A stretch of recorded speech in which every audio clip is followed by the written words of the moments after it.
প্রিয় ষষ্ঠ শ্রেণীর শিক্ষার্থীরা, আমার শুভেচ্ছা নিও।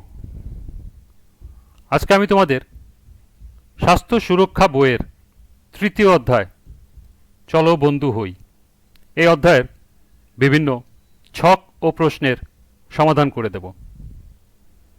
প্রথমে তোমাদের বলবো, যারা আমার চ্যানেলটি সাবস্ক্রাইব করো নাই তারা আমার চ্যানেলটি সাবস্ক্রাইব করবে এবং আমার সাথে থাকবে। তাহলে চলো আমরা ক্লাস শুরু করি। বন্ধুর সাথে সময় কাটাতে কার না ভালো লাগে, তাই না? কি করি আমরা বন্ধুদের সাথে? সব বন্ধু কি একরকম প্রিয়? কেউ একটু বেশি প্রিয়, তার সাথে আমরা মনের কথা খুলে বলি। খুশির কিছু ঘটলে কখন তা বন্ধুকে বলবো মন ছুটে যায়। আবার কোনো ঘটনায় আঘাত পেলে বা কারোর উপর রাগ হলে কাউকে বলতে না পারলেও তাকে বলি। বিভিন্ন সময় আমরা নতুন নতুন মানুষের বন্ধু হই। এরকম আমরা যদি কারোর প্রিয় বন্ধু হতে পারি তবে কেমন লাগবে বলো তো?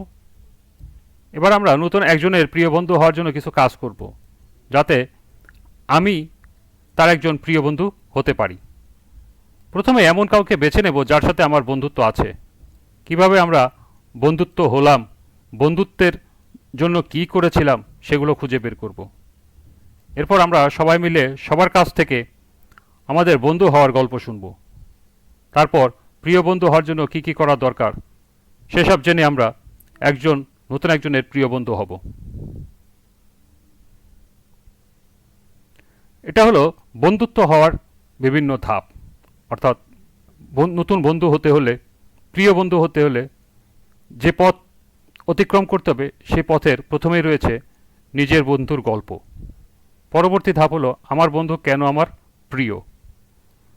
এরপর কে কে বন্ধু হতে পারে। পরবর্তী ধাপ হলো আমি কার বন্ধু হব। এরপরে বন্ধু হতে কি করব, এবং সর্বশেষ ধাপ হলো প্রিয় বন্ধু হলাম। অর্থাৎ বন্ধুত্বের রাস্তায় পাড়ি দিতে সর্বশেষ ধাপ হলো প্রিয় বন্ধু হওয়া। প্রিয় বন্ধু হওয়ার গন্তব্যে পৌঁছাতে আমরা 6টি ধাপ পার হব। শেষ ধাপে গিয়ে নতুন একজনের প্রিয় বন্ধু হব। এরপর নতুন বন্ধুকে নিয়ে এই পথটি সুন্দরভাবে পাড়ি দেওয়ার জন্য আনন্দ উদযাপন করব।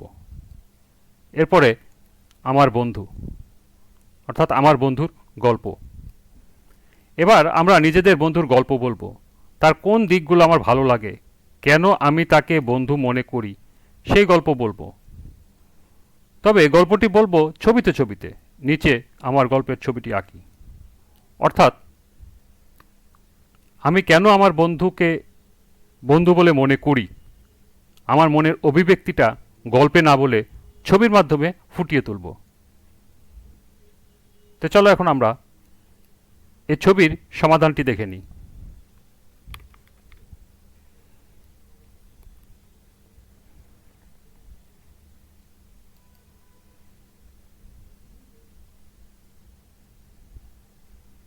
আমার বন্ধুর গল্পের প্রথম অভিব্যক্তিটি হলো, বন্ধু আমার অনুভূতি বোঝার চেষ্টা করে, অর্থাৎ অনুভূতি বোঝার চেষ্টা করা। এই ছবিটা অনেকটা এরকম হবে। তোমরা তোমাদের নিজের কোনো ছবি থাকলে তা এখানে এঁকে দিতে পারো। দ্বিতীয় ছবিটা হলো লেখাপড়ায় সহযোগিতা করা, অর্থাৎ বন্ধু বন্ধুকে লেখাপড়ায় সহযোগিতা করে। তৃতীয় ছবি হলো সুখ দুঃখ ভাগাভাগি করা, অর্থাৎ বন্ধু বন্ধুর সুখের পাশাপাশি দুঃখও ভাগ করে নেয়।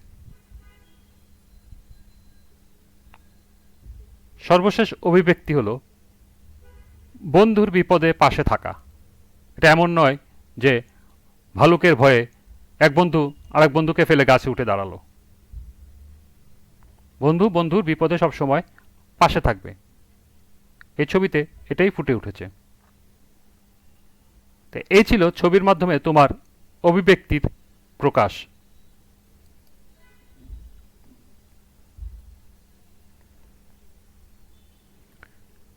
পরের পৃষ্ঠা দেখো, আমার বন্ধু কেন আমার প্রিয়। আমরা আমাদের বন্ধুর গল্প শুনলাম।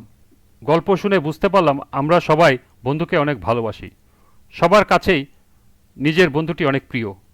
বন্ধুটি কেন আমার এত প্রিয়, সে কি কি করে বলে আমার প্রিয়, এসো আমরা একটু ভাবি, খুঁজে পেলে নিচের ছকে লিখি।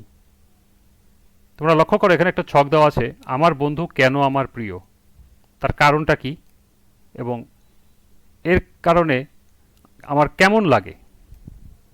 এখানে একটা উদাহরণ দেওয়া আছে, যেমন সে মনোযোগ দিয়ে আমার কথা শোনে। এই যে মনোযোগ দিয়ে তোমার কথা শোনে, এতে তোমার কেমন লাগে? শান্তি পাই, নিজেকে গুরুত্বপূর্ণ মনে হয়। এভাবে এই ছকটি সমাধান করতে হবে। তো চলো এখন আমরা এই ছকের সমাধানটি দেখে নিই।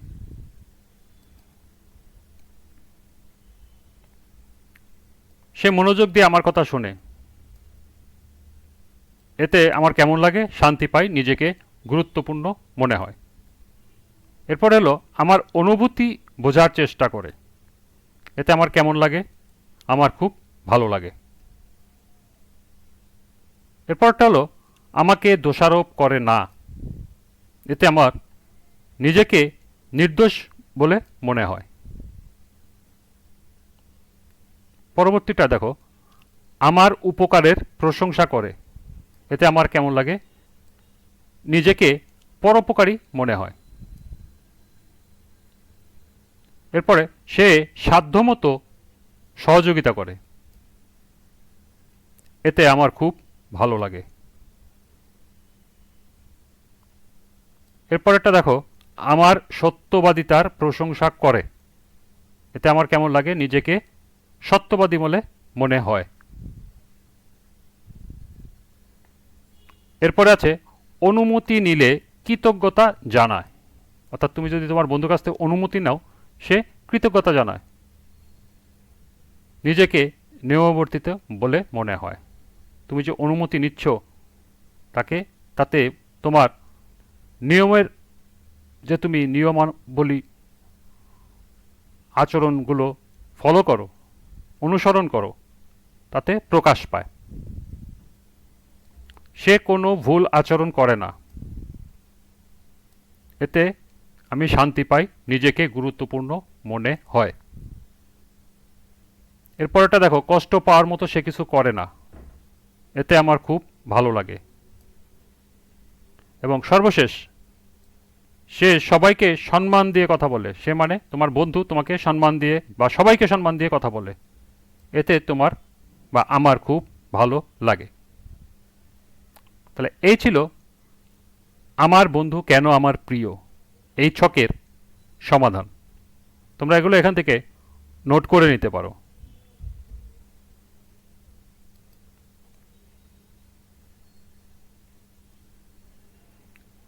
আমরা ভেবে বের করলাম আমার বন্ধু কেন আমার কাছে প্রিয়। এবার আমরা সহপাঠীদের কাছে শুনব প্রিয় বন্ধু তাদের কাছে কেন প্রিয়।